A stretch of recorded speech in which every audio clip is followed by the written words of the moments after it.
in the US, about 30 to 40% of our nation's solid waste is made up of building materials. That's a huge chunk of the waste stream that's basically house parts that we're throwing away. And we're so proud of ourselves for recycling soda cans and recycling office paper, but we need to start recycling houses to really make a dent in our waste stream. My name is Ruthie Mundell. I've been at Community Forklift for about 11 years, and basically what Community Forklift does, we're called that because we aim to lift up communities. So through reuse, we basically take donations of building materials, antiques, construction supplies, and then bring them to our big warehouse where we make them available to the public, and also donate them to neighbors in need and local nonprofits.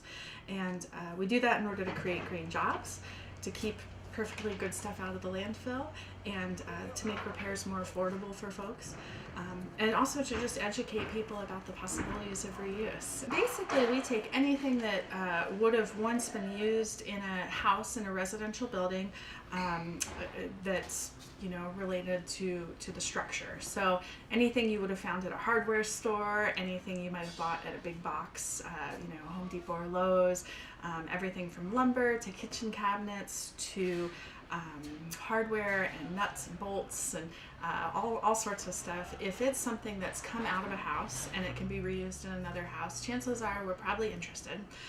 The materials are really just a means to an end. We're keeping stuff out of the landfill, which is great, but we're doing it to have a better planet, a better world for the people to live here, a healthier planet, a healthier economy, for people to have good jobs with health care and benefits, helping to make repairs more affordable so people can live in homes that are safe and kept up. And so we've been pretty darn successful. We've saved, at this point, we estimate about $15 million worth of building materials over 11 years that would have just gone to waste, and instead we've kept them here in our region and made good use of them. We've created about 40 green jobs. We've also had this wonderful ripple effect on probably hundreds of other folks who've been able to work in lower income neighborhoods, contractors and handy people who, because their clients can come and shop at Community Forklift and save money, then they can afford to hire them to do repairs on their own. I think that right now, reuse is a big trend. Reclaimed wood. You go to any bar on 8th Street in DC, or any cool neighborhood of any big city anywhere, and you'll see the rough looking pallet wood, and you'll see the industrial rusty metal look, and that's great. It's exciting that people are seeing the beauty in older materials, but it makes folks in our industry nervous because, if it's a trend, well, trends go away. Before too long, people will see rustic looking wood and say, oh, that's so 10 years ago. And so that's a little scary.